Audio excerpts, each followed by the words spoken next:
Fala galerinha, professor Marcos Vinícius na área, teu professor de Geografia para mais esse projeto sensacional da plataforma, que são as nossas atividades curriculares complementares, né? Uma série de aulas aí envolvendo temáticas centrais do primeiro, do segundo e do terceiro ano do ensino médio, meu estudante. E hoje eu vim falar contigo, vim conversar contigo, vim aqui te mostrar sobre uma temática central aí do terceiro ano do ensino médio, diretamente relacionada com o processo de globalização, nova ordem mundial, que são os blocos regionais e os fluxos internacionais, principalmente econômicos. Nós vamos falar aqui especificamente sobre o que são blocos econômicos, quais são os seus tipos de integração, quais são seus objetivos e, claro, quais são os principais blocos econômicos existentes. Essa é uma temática muito importante, estudante, principalmente para você, estudante de terceiro ano, que está aí próximo do Enem, próximo da prova da UEMA, são temáticas que são constantemente cobradas, belezinha? Então isso aqui vai te ajudar, tanto na tua unidade curricular comum, mas principalmente aí no teu vestibular, em breve que tu vai alcançar o teu êxito, tua aprovação, belezinha? Então para a gente começar aquele passo a passo inicial, pega aí teu caderno, pega teu lápis, tua caneta, tua borracha, beleza? Deixa tudo no ponto. Já deixa o celular aí para fazer o print também, para não perder nada. Bacana? Então, para a gente começar agora, respira, oxigena e vamos para cima. Primeira coisa importante, Marcos, o que é que são blocos regionais ou blocos econômicos e principalmente, quando esses blocos, quando essas estruturas vão aí se desenvolver pelo mundo? Importante. Os blocos econômicos, o próprio nome já diz, tá? Eles têm o objetivo de facilitar, na prática, as relações econômicas entre os países. Os blocos econômicos, meu estudante, eles vão se fortalecer em grande parte dentro da nova ordem mundial, que é o período caracterizado a partir de 1991, aos dias atuais. É principalmente da década de 90 para cá que os blocos econômicos vão se multiplicar e vão ganhar muita força e muita importância para a economia global. Embora, tá certo, a gênese deles, principalmente no caso da União Europeia, ocorra ainda no contexto da Guerra Fria. Mas os blocos econômicos, eles buscam a formar mercados regionais, tá certo, entre países afins, e muito importante, dinamizar e integrar a economia de seus membros. O objetivo ele é muito claro, é potencializar o comércio, tanto entre essas nações, mas principalmente com outras nações, com o mercado externo, facilitar a circulação de mercadorias, tá certo? E também reduzir impostos, ou seja, facilitar as relações comerciais com o intuito de aumentar a perspectiva do lucro. Então os países vão perceber, principalmente dentro da nova ordem mundial, num momento de maior integração do mundo a partir da expansão e principalmente consolidação do processo de globalização, os blocos econômicos como uma forma de possibilitar maiores relações comerciais e lucro e também como uma forma de se proteger contra as grandes potências, principalmente os Estados Unidos, que vão ser, né, a principal potência global dentro da nova ordem mundial até os dias atuais, mais recentemente disputando com a China. Beleza? Um ponto importante a ser frisado é que quando a gente fala de bloco econômico, eles têm um objetivo central de desenvolver relações econômicas comerciais. Mas vão existir diferentes tipos de integração. Nós sabemos que na prática, por exemplo, o Mercosul ele não está no mesmo nível de integração que a União Europeia. A União Europeia ela tem um nível de integração muito maior. Por isso, nós precisamos evidenciar os tipos de integração.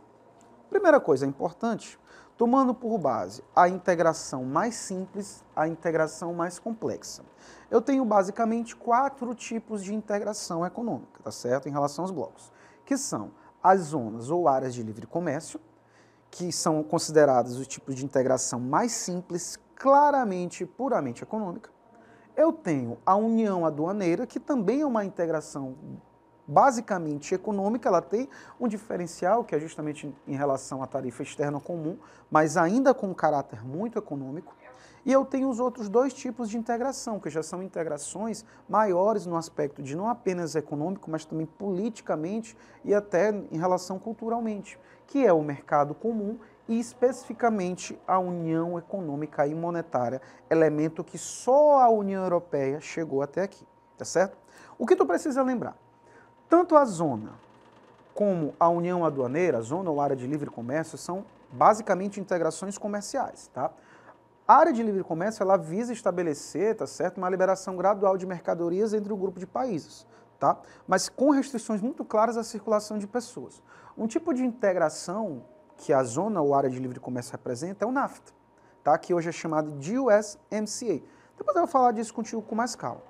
Mas essa relação, principalmente entre Estados Unidos e México, mostra muito claramente o objetivo de uma área de livre comércio. Tu tem a livre circulação de mercadorias entre esses países, mas pessoas não, tá certo? Tanto é que empresas norte-americanas se deslocam para o México, né, chamadas empresas maquiladoras, tá certo? Para aproveitar a mão de obra barata, mas o que volta é o produto. Quer dizer, o mexicano ele não pode entrar. Então veja que a integração ela é claramente econômica.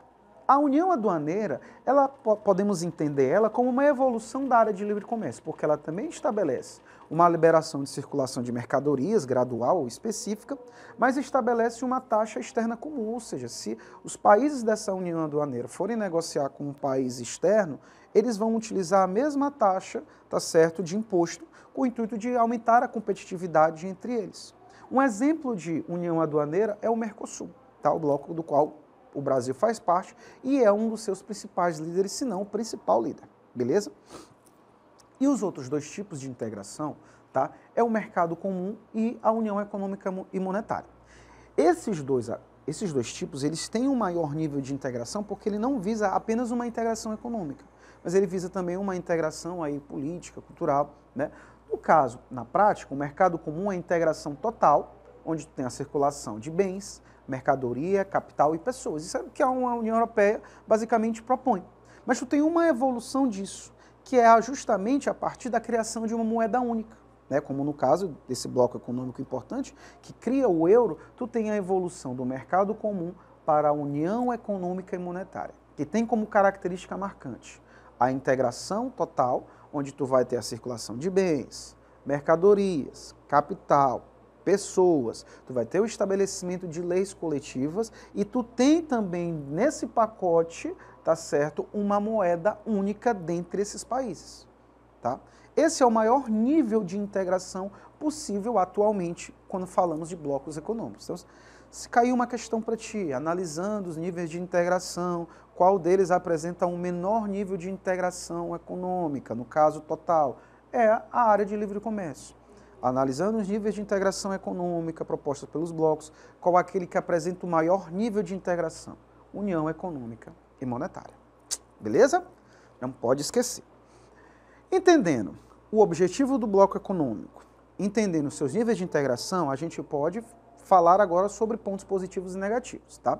Os blocos econômicos, tá certo? Eles vão possuir vantagens e, claro, também desvantagens. E essas desvantagens, inclusive, vão estar no seio de uma grande crise que o principal bloco econômico do mundo passou recentemente, que a gente vai falar, não vou nem antecipar, tá? Vamos aqui. Vantagens, tá? Vamos aqui elencar algumas dessas vantagens aqui para ti. Primeiramente, aumento de trocas econômicas. A relação comercial é aumentada. Tu tem maior acesso a serviços variados, de vários países, por exemplo. Tu tem maior possibilidade de circulação em outras regiões. Então, por exemplo, tu mora em um país, mas tu quer entrar em outro país para trabalhar ou para viajar, é mais fácil, tá certo? Tu tem a possibilidade de maior oferta de emprego. Olha aí, ó, trabalho. Isso acontece muito na Europa. O cara, por exemplo, ele é formado em engenharia, ele é francês, mas ele pode trabalhar na Alemanha, por exemplo. Ele pode entrar, por exemplo, na Itália, na França, e assim sucessivamente, é mais fácil de circular. Tudo isso são vantagens, tá certo? Que essa integração econômica pode te possibilitar. Desvantagens, tá certo? Vamos citar algumas aí alegadas. Primeiramente, a perda de autonomia nas negociações individuais. Muitos países alegam que dentro de um processo de bloco econômico, principalmente as nações mais desenvolvidas economicamente tendem a dominar, no caso, os centros de interesse. E aí os países menores acabam perdendo também a autonomia para negociar particularidades, né? Visto pensando numa integração maior. Uma outra questão que eu acabei de citar, é uma continuidade dessa, é que economias mais frágeis podem ser dominadas. Isso acontece muito, tá certo? Aqui, por exemplo, relação Mercosul, Brasil e Argentina, existe uma rivalidade recente muito grande entre esses dois países, que são as duas principais economias do Mercosul, visto que né? A Argentina alega que o Brasil, por ter um parque industrial mais desenvolvido, se houver uma integração total, o Brasil tenderá a dominar, né, os outros países do nível econômico. Um exemplo semelhante era uma proposta que os Estados Unidos tinham de fazer um bloco econômico de toda a América, chamado de ALCA, tá certo? Que propunha uma área de livre comércio de toda a América. E muito se criticava, muito se falava, ela não foi para frente, porque muitos países, inclusive o Brasil, entenderam que isso poderia ser um perigo. Você abre sua economia totalmente para uma economia norte-americana, você poderia ter uma competição desigual de empresas norte-americanas com empresas nacionais e, resultado, era um quebra-quebra de empresas locais e, consequentemente, as economias sendo dominadas, tá certo? E uma outra crítica alegada é o protecionismo econômico com países fora do bloco comercial. Ou seja, você facilita as relações comerciais com quem está presente e com quem se relaciona contigo, mas você dificulta as relações comerciais com quem não faz parte desse bloco ou com quem não tem nenhuma relação com ele, né? Isso a gente chama de protecionismo econômico. Belezinha? Então, algumas vantagens e algumas desvantagens. Então, já falamos aí sobre objetivos, o que são, contexto de criação, tipos de integração e agora vantagens e desvantagens. Então, vamos agora evidenciar os principais blocos econômicos do mundo, algumas características importantes desse, claro, e aí fechar, tá certo, com a resolução de questões. Primeiro deles, atenção, deixa eu pegar minha mão aqui, suave, é o chamado NAFTA. O primeiro ponto importante, tá, é que esse bloco ele foi renomeado recentemente. Tá? Por isso que eu ainda coloco aqui NAFTA junto, porque você pode até encontrar em provas ainda esse termo, tá? Porque é uma mudança recente feita pelo então presidente à época norte-americano Donald Trump, que ele disse que o NAFTA precisava ser remodelado, tá certo? Então ele criou o chamado NAFTA 2.0. Mas hoje esse bloco ele é conhecido como USMCA, que são as siglas, as iniciais dos países originários desse bloco. Tá? É um bloco econômico da América do Norte, significa Acordo de Livre Comércio da América do Norte, e engloba os seus 3 países, que são Estados Unidos, México e Canadá. Marcos, o NAFTA ou USMCA é um tipo de integração de mercado comum, é um tipo de integração de união econômica e monetária ou uma área de livre comércio? Ele é uma área de livre comércio, muito claro. A intenção ali é circular mercadorias entre os países, facilitando o crescimento econômico entre ambos. Mas não tem uma circulação de pessoas semelhantes ao que tu tem, por exemplo, na União Europeia, tá certo? Um destaque para essa característica desse bloco é o surgimento das empresas maquiladoras, que são empresas de montagem, de origem norte-americana ou canadense, que se deslocam para o México para aproveitar a mão de obra barata. E o México se beneficia, levando indústrias e, consequentemente, emprego e renda. Tá? Então, nós temos aqui o primeiro bloco econômico, NAFTA, também chamado de NAFTA 2.0 ou USMCA, que foi adquirido em 2020. Belezinha? Segundo bloco econômico importante, gente, tá? APEC. Cooperação Econômica Ásia-Pacífico. Esse é um bloco econômico, também é uma área de livre comércio, que tem como elemento central ali, agregador entre eles, o Oceano Pacífico. Esse é considerado o maior bloco econômico do mundo em quantidade de países ali que participam, tá certo? E principalmente de continentes. Porque diferentemente do NAFTA, diferentemente, por exemplo, do Mercosul, ou por exemplo, da União Europeia, ou do ASEAN, por exemplo, ele é um bloco econômico que vai pegar países de variados continentes, tá certo? Ele, no APEC, por exemplo, tu tem países que vão fazer parte da América, como os Estados Unidos, da América do Norte, países da América do Sul, como o Chile, tu vai ter países da Oceania, como a Austrália, tu vai ter países da Ásia, como, por exemplo, China, como o Japão, tu vai ter países euroasiáticos, como a Rússia, ou seja, você tem um bloco econômico multidiverso. E essa multidiversidade, inclusive, ela é considerada até um dos impedimentos para que esse bloco não se desenvolva tanto no seu potencial, visto que existem muitas disputas internas, porque tu tem muitas potências e muitos interesses inseridos nesse bloco. Principalmente ali entre Estados Unidos, China, né, Japão, a própria Rússia. Tem um bloco econômico importante na região do Pacífico que facilita as relações comerciais, mas se entende que ele tem um potencial muito maior, que não avança devido às questões individuais e rivalidades internas. Mas é um bloco muito importante, cooperação econômica Ásia-Pacífico.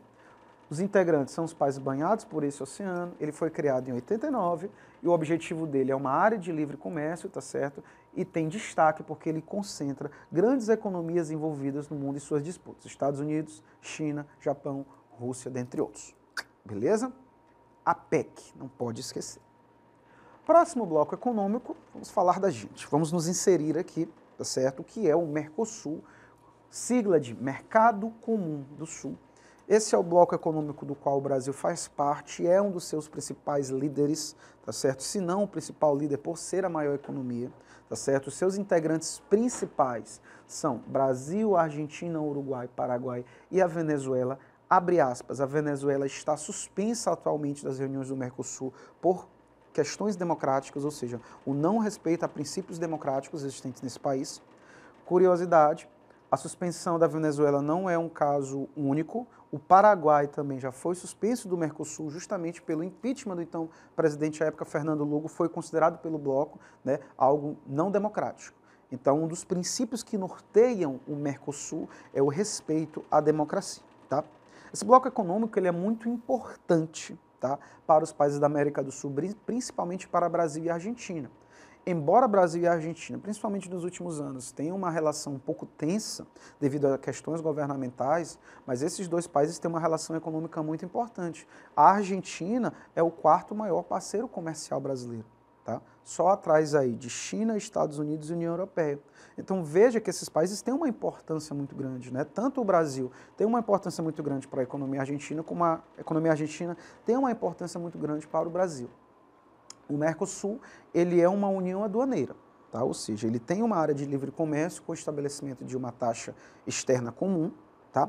Mas o objetivo na criação do Mercosul, tá certo, é justamente a formação de um mercado comum ou até, quem sabe, uma união econômica e monetária. O que impede muito isso, nesse aspecto, são as diferenças socioeconômicas muito claras entre partes dessas nações. Quando a gente olha Brasil e Argentina, por exemplo, tu tem nações mais desenvolvidas economicamente, mas quando a gente olha outros países do Mercosul, nós vamos perceber que existem diferenças socioeconômicas ainda gritantes. Mas é uma perspectiva futura.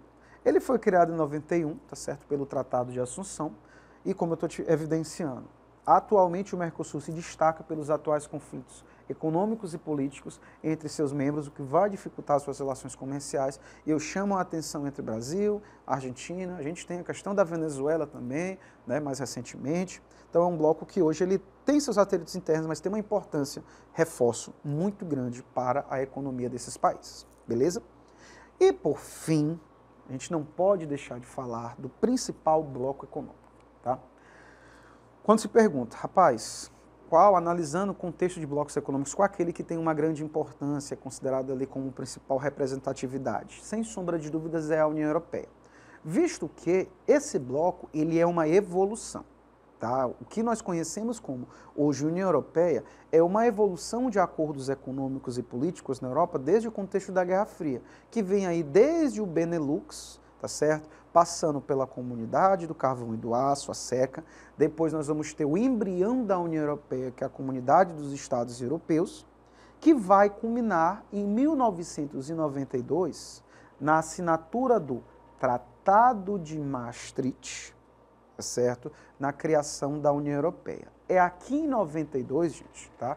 Que a União Europeia ela é criada da forma que conhecemos e é proposta uma das suas maiores diferenciações, que foi a criação da zona do euro. Tá? O euro que entra em vigor em 92, mas ele foi pensado 10 anos antes. A União Europeia ela tem um destaque por ser considerado o maior bloco econômico do mundo e importância pelo seu nível de integração, porque ela é uma união econômica e monetária. Então, tu tem a livre circulação de pessoas, mercadorias, tu tem um parlamento europeu que estabelece leis gerais entre os países membros, tu tem uma moeda própria que, abre aspas, não é obrigatória para todos os países. Ah, Marcos, quem participa da União Europeia obrigatoriamente tem que ter o euro como moeda oficial? Não, mas a maioria dos países adota, belezinha? A União Europeia ela teve um nível de representatividade muito grande para os outros blocos econômicos. Tá? Então, quando ela vai dando certo, década de 70, 80, né, enquanto comunidade dos Estados europeus e se torna União Europeia, ele vai se tornar uma influência. Agora, muito importante, a União Europeia ela vem passando, tá certo, por uma crise muito grande. Tá, nos últimos anos, devido à saída do Reino Unido, um dos seus principais países, tá certo, desse bloco econômico. Uma das justificativas era justamente isso aqui, que é o espaço de Schengen, tá? Os países da União Europeia, eles assinam um acordo interno chamado Espaço de Schengen, que é, na prática, o acordo que permite a livre circulação de pessoas entre esses países sem precisar apresentar passaporte. Então agora você é um cidadão europeu, sou alemão, eu posso entrar na Itália, posso entrar na França, posso entrar em Portugal, posso entrar na Espanha, livremente, sem precisar apresentar passaporte. Principalmente com a questão da migração e a questão do terrorismo, este espaço de Schengen ele começa a ser questionado, né? Então, existem governos que alegam que essa livre circulação facilita a circulação de pessoas com intuito de imigração, o que pode aumentar os custos locais de determinados países, pode facilitar a circulação de terroristas entre o território europeu, ameaçando a soberania dessas nações. Então, essas justificativas estão na base para essa crise, tá? Que vai se iniciar aí, ainda no início aqui do século XXI, tá certo? A partir de 2015 e 2016, tá? É consultado a população do Reino Unido se ela entende que é melhor continuar na União Europeia ou sair desse bloco econômico, e a população, principalmente da Inglaterra, aí é importante frisar, porque o Reino Unido ele é a junção de 4 nações: Inglaterra, País de Gales, Escócia e Irlanda do Norte. É importante entender que, principalmente, a população inglesa entendeu que era melhor para o seu país a saída da União Europeia, principalmente com o intuito de proteção à migração, proteção ao terrorismo. E essa saída foi configurada em 2020, tá certo? 2020 para 2021, e esse processo ele foi denominado de Brexit. Isso foi considerado um grande golpe dentro da União Europeia, visto que isso acendeu o alerta do nacionalismo, né? E principalmente do enfraquecimento desse bloco econômico e o temor de que outras nações europeias busquem no futuro fazer o mesmo. Historicamente, a Europa tem um receio muito grande dessa ascensão do nacionalismo e da individualidade interna, pois isso motivou aí 2 grandes guerras mundiais num século anterior. Belezinha? Então, atenção aí ao Brexit. Então, vamos fechar com chave de ouro agora, respondendo, tá certo? Alguns exercícios aqui para a gente fechar. Primeira questão diz o seguinte: é o tipo de bloco econômico que apresenta, para além de integração econômica, a livre circulação de bens, mercadorias e serviços. Assim como a adoção de uma moeda única. Esse tipo de bloco econômico, gente, ele é uma união econômica e monetária, exemplo de quem? Da União Europeia. Letra C, tá certo? Tranquilo, né? Vamos responder mais uma, para a gente fechar com chave de ouro. Segunda, foi oficialmente fundado em 92 por meio do Tratado de Maastricht, sendo na atualidade o bloco econômico que possui o maior nível de integração econômica, monetária e de pessoas. Qual o nome desse bloco econômico? A evolução, Tratado de Maastricht, eu falo da União Europeia, principal bloco econômico, para consolidar esse bloco com chave de ouro. Então, estudante, é isso, para a gente fechar agora, para te dar um recado importante. Toda essa aula está estruturada para ti no nosso plano de estudo, tá certo? Disponível para ti, fala aí com o teu professor, com o teu gestor, tá certo? Além desse plano, tem toda essa parte teórica, mais questões para tu responder. Além disso, segue a gente nas nossas redes sociais da plataforma Gonçalves Dias, tá certo? Segue lá no Instagram, no YouTube, para estar sempre antenado, tá certo? As inovações e os novos projetos, beleza? Te espero na próxima aula, tamo junto, a batalha é nossa. Valeu, saudações geográficas.